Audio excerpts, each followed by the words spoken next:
우리가 TV에서 이렇게 보면 그 능력자들이나 전문가들이 하는 거 보면 특징이 뭐냐면 너무 쉽게 한다는 겁니다. 예. 그런데 실제로 해보면 뭐 도저히 우리 다른 사람들은 안 되는 일이죠. 그렇죠? 예. 그런데 우리 하나님 나라를 위해서 일하는 것, 그것도 마찬가지인 것 같아요. 하나님 나라는 이 천국과 관련된 일, 복음을 전하는 일, 뭐 이런 것들은 이게 책상에 앉아서 머리로 하는 일이 아닙니다.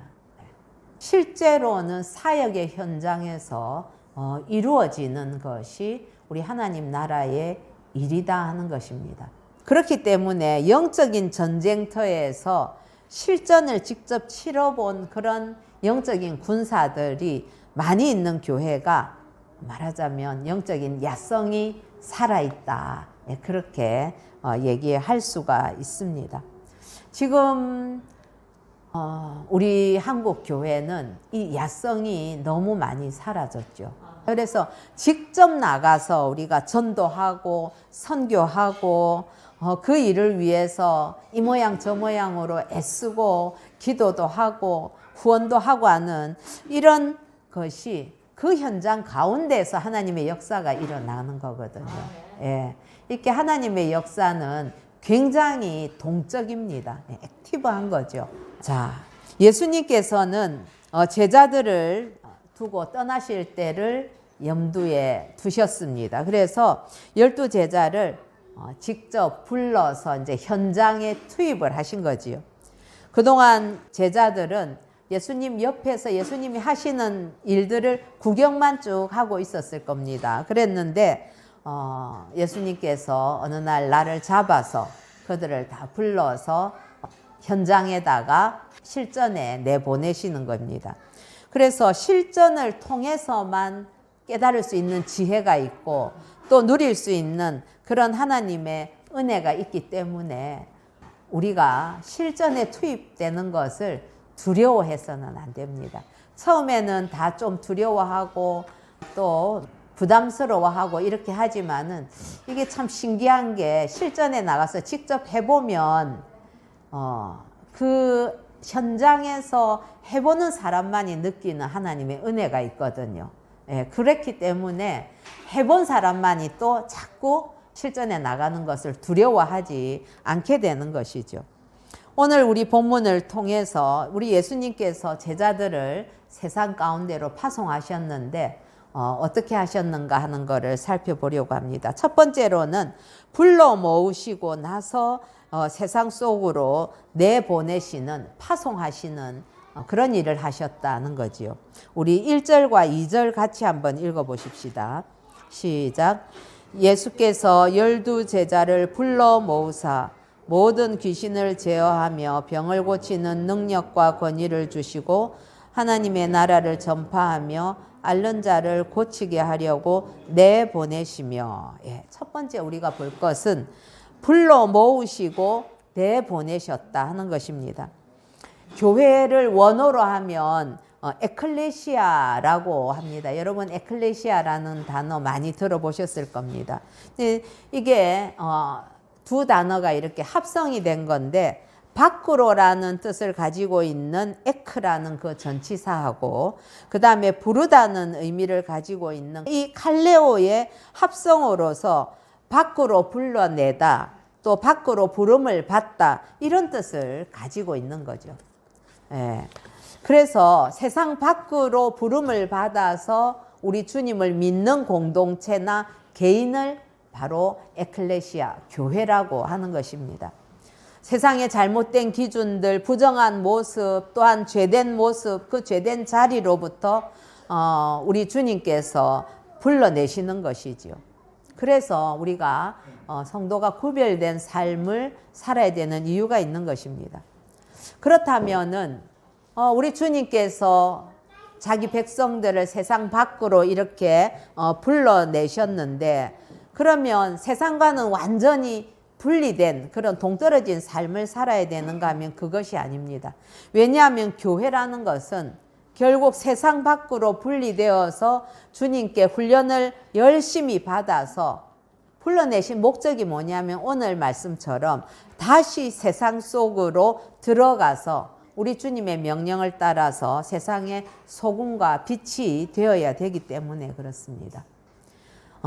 우리 예수님께서도 정확하게 이 모습을 우리에게 보여주셨죠. 즉 예수님에게 주어진 그 영역을 사랑하시고 또 무조건 이렇게 버려두지 않으시고 다시 세상 속으로 들어가셨던 거죠.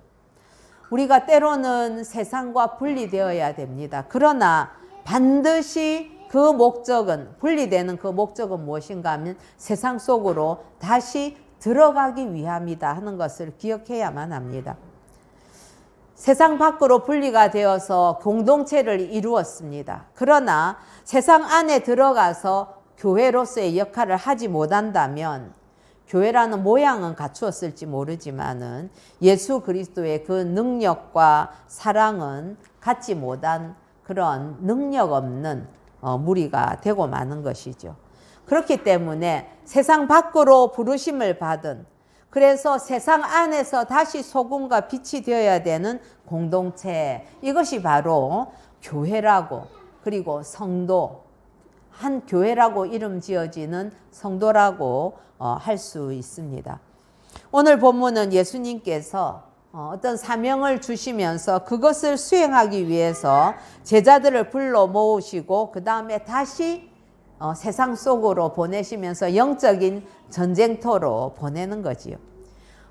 이것을 보면 우리를 새생명교회 공동체 지체로 부르셨다는 사실은 우리에게 동일한 사명을 주시고 같이 감당하게 하시려는 그런 우리 주님의 뜻이 있다는 사실을 우리는 잊어서는 안 되겠습니다. 파송을 위해서 흩어질 목적으로 우리를 부르셨다는 거지요. 그래서 우리가 이 동시대에 동일한 지역에서 동일한 교회에 속해 있는 것은, 이거는 우리는 감히 상상할 수 없는 엄청난 하나님의 섭리 가운데 있다는 사실을 기억해야만 할 것입니다. 기독교 역사에는 부흥의 시기들이 있었습니다. 영적인 거인들을 불러서 준비시키시고 또 때가 되면 파송을 하셨습니다. 그렇게 멀지 않은 때를 본다면 18세기에 영국의 옥스퍼드 대학에서 성경을 읽는, 말하자면 요즘 같으면 동아리 같은 그런 클럽이, 홀리 클럽이 창단이 되었습니다. 거기에 찰스 웨슬레이, 요한 웨슬레이 형제가 있었지요. 그래서 이들을 통해서 성경을 읽는 것을 통해서 그 안에서 엄청난 영적인 부흥의 역사가 있었습니다. 그 시기에 또 조지 휘필드라는 귀한 하나님의 사람을 통해서 영적인 대각성 운동이 일어나기도 했습니다. 우리 한국 교회의 역사에도 보면 어떻습니까? 선교사님들이 원산에서부터 성경을 읽는 그러한 그 리트릿, 여름 수양회를 하게 되었습니다. 그러면서 성경을 읽으면서 그 선교사님들 사이에서 엄청난 회개의 역사가 일어났었지요. 이 회개와 이 부흥의 역사가 점점 이제 황해도 이런 데로 다 퍼지기 시작하면서 결국은 평양 대부흥의 역사를 이루게 되었습니다. 그리고 이제 한국 교회가 일제시대를 마감하고 이후에 1970년대로 제가 기억을 하는데 빌리그레함 전도대회가 있었죠, 그렇죠? 그때에 큰 부흥의 역사가 있었습니다. 여의도 광장에 뭐 수백만이 다 운집해서 그때에 하나님 앞에, 내가 하나님 앞에 헌신하겠습니다, 주의 종이 되겠습니다 하는 수많은 젊은 학생들, 청년들, 그런 사람들이 있었죠. 근데 이제 그 사람들이 다시금 자신의 그 서원을 하나님 앞에 지켜내면서 말씀 중심의 영적인 또 각성 운동이 일어나게 되었는데, 우리 김준곤 목사님 같은 분 CCC 대학생 선교회를 이렇게 창단하시면서 이 땅에 그리스도의 계절이 오게 해달라, 이런 부르짖음을 부르짖고, 그리고 좀 이후지만은 다 이렇게 그 영향력을 받은 분들, 하용조 목사님, 또 옥하는 목사님, 이동원 목사님, 홍정일 목사님, 이런 분들, 이런 영적 지도자들을 통해서 한국교회가 엄청나게 성장을 하게 되었습니다. 저도 이제 말하자면 그런 어떤 그 영향을 받은 사람 중에 하나이지요.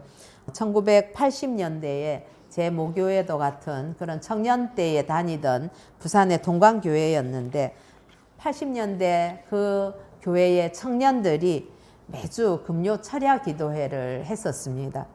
연세 많으신 권사님들, 할머니들은 매일 이불 싸가지고 와서 교회에서 철야를 하시고 새벽기도 하시고 그렇게 가시는 분들이 여러 분 계셨지요. 참 그분들은 이름도 없이 빛도 없이 그렇게 헌신하신 분들입니다. 기도로 헌신하신 분들. 그런데 우리 이제 청년들이 그때 뜨거워지고 이러면서 우리도 금요일에 철야를 하자. 이래서 다들 직장 마치고 금요일 저녁에 우리가 청년부 집회를 했는데 그 집회 마치고 이제 철야 기도를 하는 겁니다. 그래서 한 뭐 2시, 3시 정도까지 하다가 잠깐 눈 붙이고 새벽 기도 마치고 토요일 날 그렇게 출근을 했던 기억들이 있습니다. 그런데 그 철야 기도에 함께 참여했던 우리 청년 동역자들 가운데에 그 기도의 동기들 중에 인원이 많이 참여하지 않았음에도 불구하고 그리고 교회의 사이즈도 그다지 큰 교회는 아니었습니다. 한 중형 교회 한 300명 정도 예배 드리는 그런 교회였는데 거기에서 목회자들이 엄청나게 많이 나왔습니다. 지금 다 조사를 안 해서 그렇지 함께 그때 그 청년 시기를 보냈던 사람들 중에 하나님 앞에 헌신한 많은 사람들이 있었습니다. 저는 우리 새생명교회에도 주님께서 주신 사명이 있고 우리는 그 사명을 공동으로 수행하기 위해서 함께 부름을 받은 영적인 동지들이라고 늘 생각을 합니다. 말하자면 우리는 같은 전장에 내보냄을 받은 영적인 전우들이라는 것이지요. 여러분, 저와 여러분은 같은 전장에 투입을 받은 그런 생명을 나누는 전우라는 사실을 늘 기억합시다.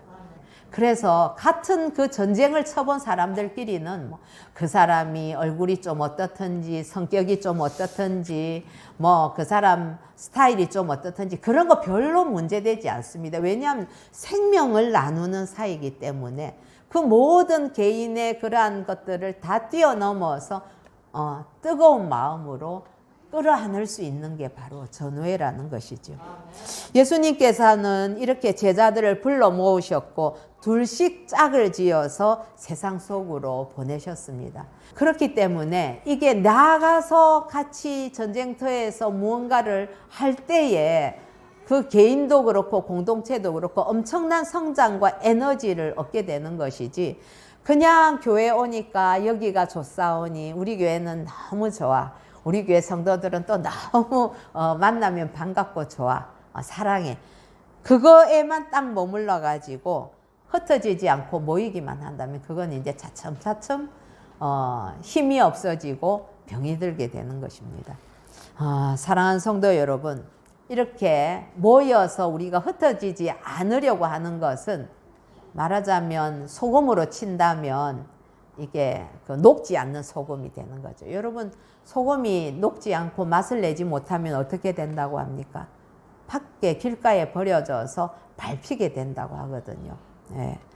그렇습니다. 교회는 흩어지려고 모이는 공동체다 하는 사실을 항시도 잊어서는 안 됩니다. 그래서 우리가 흩어져서 나가서 무언가를 우리가 한다 했을 때에는 서로가 서로를 격려하고 스크럼을 짜고 그 일을 위해서 함께 힘을 보태고 하는 그런 것이 우리에게 필요한 것이죠.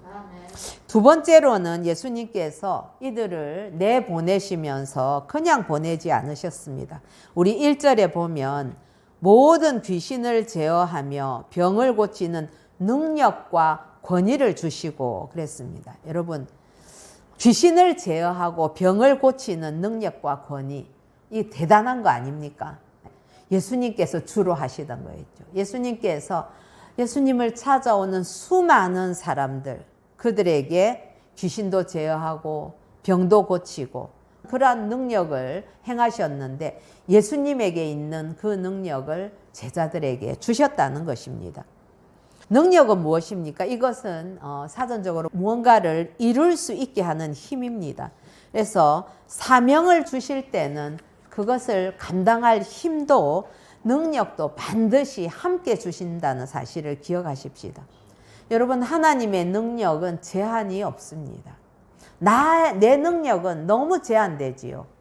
그래서 내 능력을 보면 늘 실망하게 됩니다. 나는 이거 못하는데, 내 힘으로는 이거 못하는데. 사실 그게 우리가 늘 하나님 앞에 내뱉는 투정과도 같은 거죠. 그러나 여러분, 하나님의 능력이 내 안에 주어진다면 그러면 그것은 누구도 제한할 수 없는 능력이라는 사실입니다. 하나님의 일은 인간의 능력으로는 할 수도 없고 또 인간의 능력 가지고 해서도 안 됩니다. 그래서 주님의 일은 하나님이 능력을 주셔야만 하나님께로부터 능력을 받아야만 감당할 수 있는 것이지요.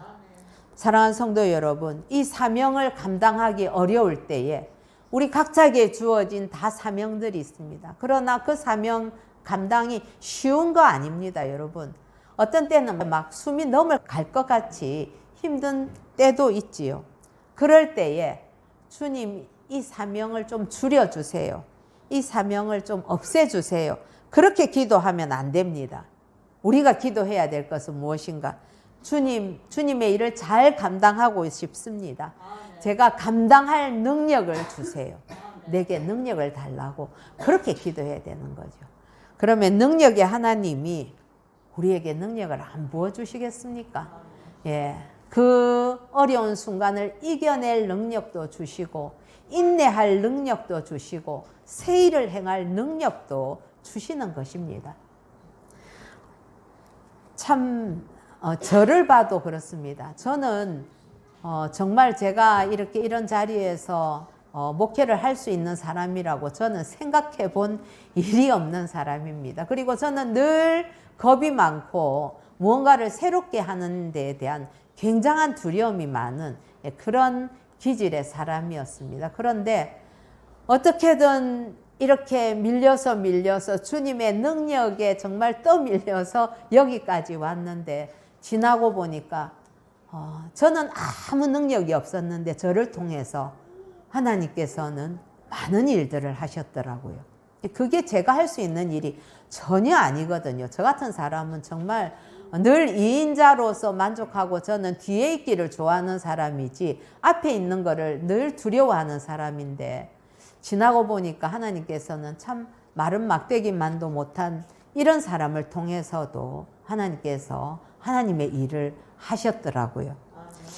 사랑하는 성도 여러분, 그래서 우리가 빌립보서 4장 13절 말씀처럼 내게 능력 주시는 자 안에서 내가 모든 것을 할 수 있느니라. 그 말씀처럼 우리 기도하면서 기다리시면 됩니다. 그래서 하나님께서 주시는 능력을 받으십시오. 하나님의 능력이 임하면 그러면 그 자리는 변화가 일어나게 됩니다. 세상이 변화되고 뒤집어지게 되는 것이지요. 사도행전 1장 4절에 보면 사도와 함께 모이사 그들에게 분부하여 이르시되 떠나지 말고 내게서 들은 바 아버지께서 약속하신 것을 기다리라. 예수님께서 그렇게 말씀을 하셨지요. 그리고 1장 8절에 보면 오직 성령이 너희에게 임하시면 너희가 권능을 받고 예루살렘과 온 유대와 사마리아 땅끝까지 이르러 내 증인이 되리라 하셨습니다. 그렇습니다. 주님의 권능이 우리에게 임하면 우리를 통해서 하나님께서는 놀라운 일을 하시는 것이지요. 자, 능력과 권위를 주셨다 했는데 이 권위라는 것은 무엇일까요? 이건 하나님께서 부여하시는 영적인 어떤 권위, 그리고 우주적인 어떤 명분, 또 하나님이 옷 입혀주시는 어떤 합법성, 이런 것들을 권위라고 표현할 수가 있는데 우리가 권위라는 것은 똑같이 어떤 힘이 있습니다. 그러나 조폭이 갖고 있는 힘과 검사가 갖고 있는 힘은 다르지요. 질적으로. 검사는 합법적인 그러한 권위를 갖고 있는 것입니다. 골리앗과 다윗을 한번 봅시다. 겉으로 볼 때 힘은 더 골리앗이 센 것 같지만 하나님께서 다윗에게 그러한 영적인 권위를 주셨을 때 골리앗을 향해서 내가 여호와의 이름으로 나간다고 그렇게 겁없이 나갈 수 있었던 것 아니겠습니까? 사랑하는 성도 여러분, 하나님의 일을 하시면서 사람을 두려워하지 마십시오. 사람들 눈치 볼 것 없습니다. 우리가 두려워하고 눈치 봐야 될 대상은 누구냐 하면 하늘과 땅의 모든 권세를 가지신 우리 주님의 눈치를 봐야 되는 거지요. 세상은 다수결의 원칙을 좋아하고 따르지만은 하나님 나라는 오직 의인 하나만 바로 서 있으면 그 의인 한 사람을 통해서 하나님께서는 놀라운 일을 하신다는 것입니다. 그렇게 쓰임받는 저와 여러분 되기를 예수님의 이름으로 축복합니다. 세 번째로 보면 우리 예수님께서는 우리에게 세상으로 보내시면서 사명을 주시는 예수님이십니다. 우리 2절 같이 한번 읽어보십시다. 시작. 하나님의 나라를 전파하며 앓는 자를 고치게 하려고 내보내시며. 그렇습니다. 주님께서 제자들을 파송하신 그 목적은 정확하셨습니다. 하나님 나라를 전파하고 앓는 자를 고치게 하려고 그렇습니다. 첫 번째로는 하나님 나라의 전파이지요. 이것은 우리 교회의 사명, 성도의 사명입니다. 복음 전파의 사명, 이 피 묻은 예수 그리스도의 복음을 증거하는 것이 교회와 성도에게 주어진 사명입니다. 여러분, 사명이라는 것은 피할 수 있는 게 아니지 않습니까? 예수를 믿었다 하면은 반드시 이 복음을 전하는, 하나님 나라를 전하는 그 사명이 우리에게 주어져 있다는 것을 기억해야만 합니다. 두 번째는 병든 자를 고치는 거죠. 그런데 말씀과 함께 병든 자를 치유하는 공동체가 바로 교회가 되어야 된다는 것이죠. 우리 개인도 마찬가지입니다. 나를 통해서 누군가를 치유하는, 마음이 아픈 자, 육신의 질병뿐, 그 외적인 질병뿐만 아니라 마음이 아프고 상처 입은 자들을 우리는 늘 보듬어 안아서 치유해야 될 사명이 우리에게 주어져 있는 거죠. 그럼 뭘로 가능합니까? 그리스도의 사랑이 아니고는 우리 힘으로는 누군가를 사랑해서 치유하는 능력이 있을 수가 없습니다. 그러나 그리스도의 사랑이 우리 안에 부어질 때에 우리는 그 도구로 쓰임 받을 수 있다는 것이죠. 이처럼 영육혼, 전인적인 치유가 있어야만 건강한 교회가 되는 거죠. 예수님께서는 제자들을 보내시면서 그렇게 말씀하셨을 겁니다. 얘들아, 봤지? 내가 하는 것처럼 너희들 하면 돼. 걱정하지 마. 내가 너희에게 권위와 능력을 주기 때문에 너희들은 내가 하는 것처럼 하면 된단다. 그렇게 보내주신 거지요. 그렇습니다. 사랑하는 성도 여러분, 하나님께서 우리에게 놀라운 사명들, 하나님 나라 전파와 그리고 치유의 그러한 역사를 하라 하는 그러한 사명을 주셨는데 그것은 인간의 능력으로는 불가한 것입니다. 그러나 성령이 역사하시면 가능한 것이죠. 주님이 우리와 함께 하시면 우리를 통해서 그 일을 하나님께서 해나가신다는 약속입니다. 지금도 선교 현장에는 성령의 역사가 굉장히 강력하게 일어납니다. 저는 이번에 목사님께서 캄보디아 사역을 그렇게 이제 결정하시고 떠나시는 그 과정들을 이렇게 보면서 캄보디아를 하나님께서 참 사랑하시는구나, 그런 거를 생각을 하게 됐지요. 사랑하는 성도 여러분, 우리도 예수님과 제자들과 같은 사명을 받은 자들인데 중요한 것은 하나님의 은혜 안에 있으면서 내게 주신 그 사명을 늘 붙들려고 하는 그것이 우리에게 주어진 일입니다. 그러면 내가 그 사명을 붙들기만 하면 내 안에 계시는 예수님께서 나를 도구 삼아서 성령의 역사를 일으키신다는 사실이지요. 목사님이 이제 7월 4일 날 출국을 하시기로 티켓팅을 하셨습니다. 그동안 우리들이 목사님의 선교지를 결정하는 과정들을 이제 오랜 시간 동안 봐왔습니다. 일본에 마음을 두고 위에서 기도하시면서 기다렸지만은 결정적인 순간에 하나님께서는 캄보디아로 그 키를 바꾸어 주셨습니다. 목사님께서는 캄보디아에 가서 또 다른 선교사님이 여기 오셔서 계시는 동안 사역을 해주시기를 부탁하고 했을 때에 이게 정말 바울이 아시아로 가려고 했는데 마게도니아에서 밤에 환상이 보면서 건너와서 우리를 도와달라 하는 그 환상과 같이 캄보디아가 정말 내가 지금 결정해야 될 장소인가 이런 것들을 두고 오래 기도하시고 지금은 하나님의 부르심이 있다고 이제 믿으십니다. 그런데 신기하게도 이 캄보디아를 결정을 하고 나니까 여러 군데에서 캄보디아에 사역하시거나 하는 이런 분들을 많이 이렇게 연결이 되더라고요. 그리고 알고 보니까 지금 캄보디아에 그 선교의 그 어떤 물결이라고나 할까요? 이런 것들이 지금 이제 많이 들어가고 있는 상황이더라고요. 제가 참 그래서 역사 가운데에서 우리가 바른 선택을 하는 게 참 중요하구나 하는 것이 여러분 우리 조선에 이 선교사님들이 들어오게 됐을 때에 가장 그때 천하게 아주 가난한 곳으로 여겨지고 지도에서 찾기도 어려웠던 그 나라에 오셨던 선교사님들 통해서 우리가 그분들을 받아들임으로 말미암아 놀라운 역사를 이루신 것처럼 지금 라오스나 베트남에서는 중국과 같이 이 다 사회주의 나라들이잖아요. 지금 사회주의 나라들은 다 기독교를 배척하고 선교사들을 다 추방했습니다. 그래서 제가 아는 분들이 다들 이제 공산권에서는 나오고 있는 상황입니다. 예.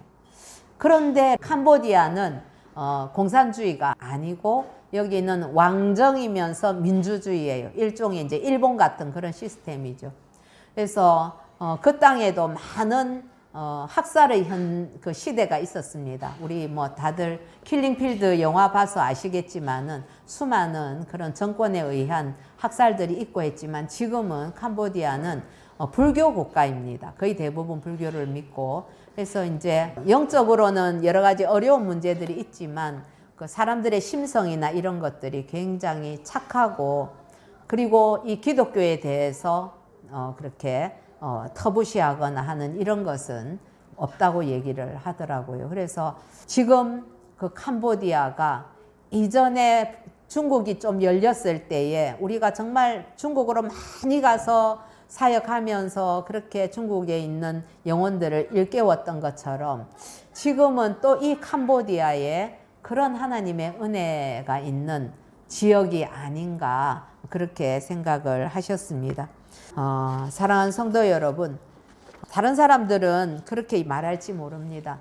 그냥 좀 쉬셔도 되는데 거의 80% 이상 되는 분들이 다 말린다고 하더라고요. 그런데 목사님께서는 왜 이 선교지 나가는 것을 꼭 하려고 하는가 하면 내가 3년 뒤에도 그래도 건강하게 있다면 그 지나간 3년 건강하게 있으면서 안락하게 뭐 이렇게 즐기면서 지내고 있었다면 나는 그 3년이 너무 후회할 것 같다.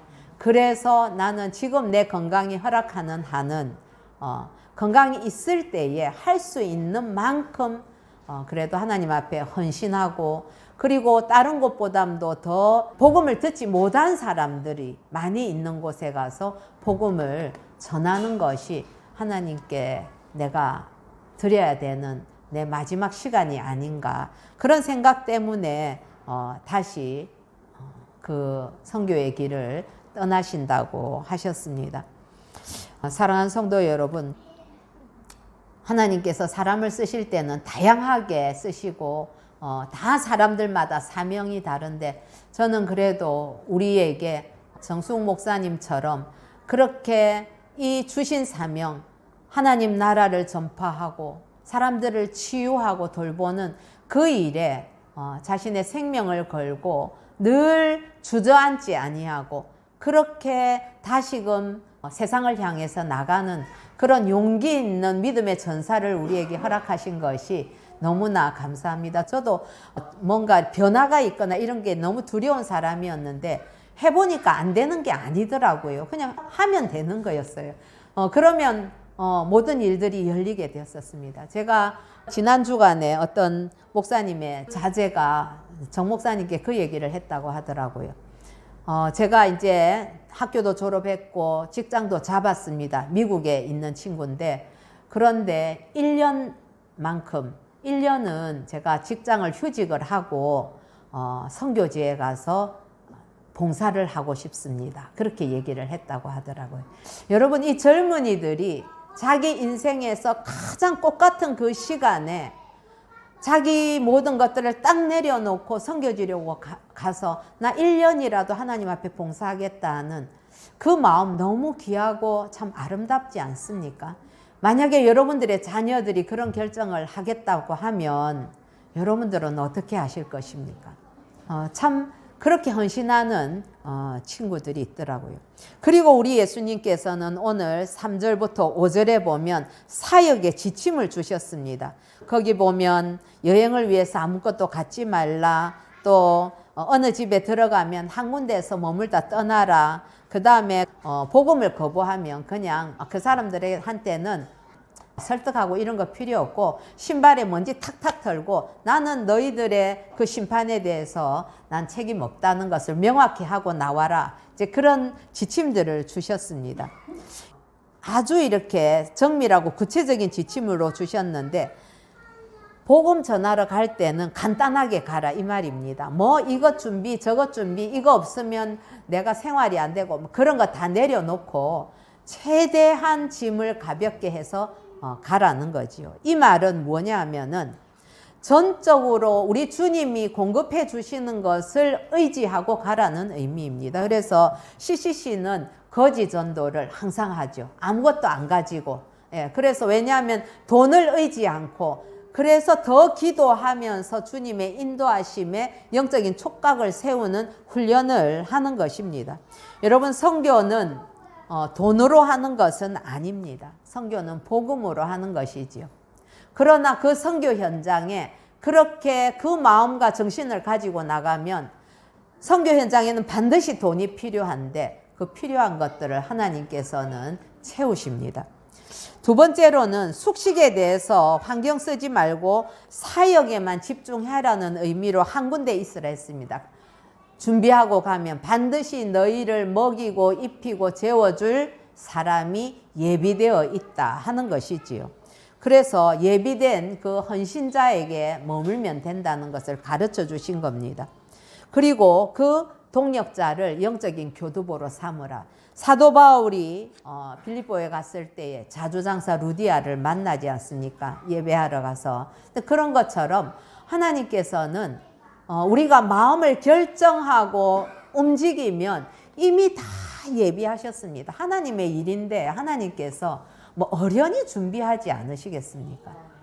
안 되면 우리는 못 모르고 이쪽 길로 가려고 하면 아니야, 그 길 아니야. 어떤 식으로든지 막아서라도 다른 길로 가게 하시는 분이 하나님이시지 않습니까?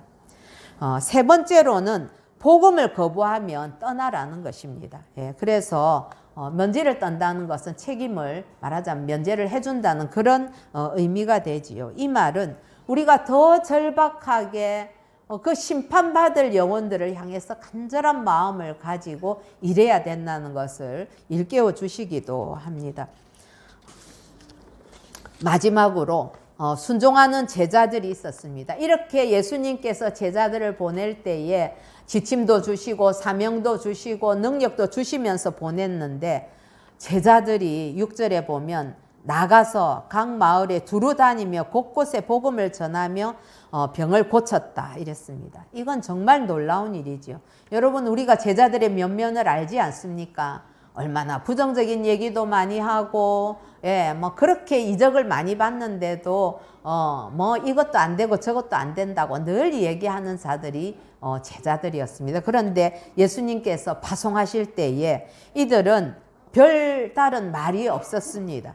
그냥 순종해서 그렇게 갔더니 이렇게 언제나 기적은 순종하는 자들을 통해서 일어나게 되는 것이지요. 군말 없이 순종한 제자들이 엄청난 경험들을 하게 됩니다. 그리고 자신들을 통해서 그렇게 하나님의 역사가 나타나는 걸 보면서 이 제자들은 돌아와서 이제 예수님께 막 보고를 했지요. 예수님께서는 이들을 다시 데리고 베세다로 갔다 하는 말씀이 나오게 됩니다. 이제 큰 역사를 보았을 때는 차분히 가라앉혀서 기도하면서 다시 한번 그 하나님 속으로 침잠하는 그런 주님을 깊이 만나는 기회가 필요한 거죠.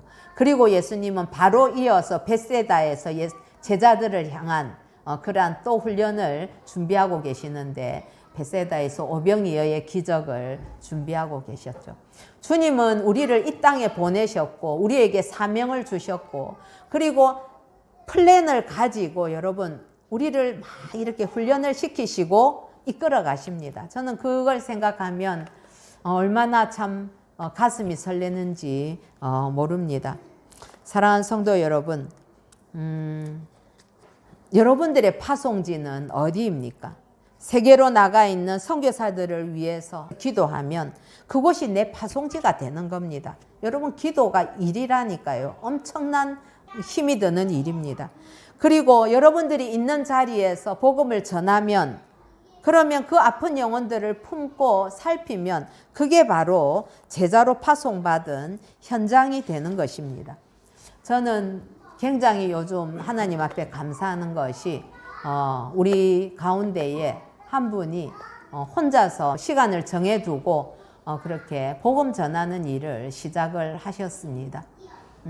여러 가지로 많이 어려운 상황이 있음에도 불구하고 그렇게 말 없이 혼자서 기도하시면서 제게는 그냥 기도만 해주면 된다고 하시면서 그렇게 혼자서 조용히 복음을 전하기 시작했습니다. 여러분 복음을 전하지 않으면서 우리가 교회가 부흥하기를 바랄 수는 없는 일이지요. 이제 다음 주에는 목장 모임을 시작을 합니다. 이 목장 모임에서 꼭 해야 될 일들은 서로를 돌보는 일들, 서로의 삶을 나누는 일과 더불어서 반드시 나가서 복음을 전하는 전도의 시간을 가지려고 합니다. 여러분 전도하는 것 행복하고 즐거운 일입니다. 해봐야만 그 즐거움을 알기 때문에 반드시 해보시면서 우리에게 주신 이 사명을 잘 감당하는, 기쁨으로 감당하는, 그래서 정말 하나님께서 마음에 든든한 너는 나의 군사다 하는 그런 믿음을 드릴 수 있는 칭찬받는 저와 여러분 되기를 우리 주 예수님의 이름으로 축복합니다.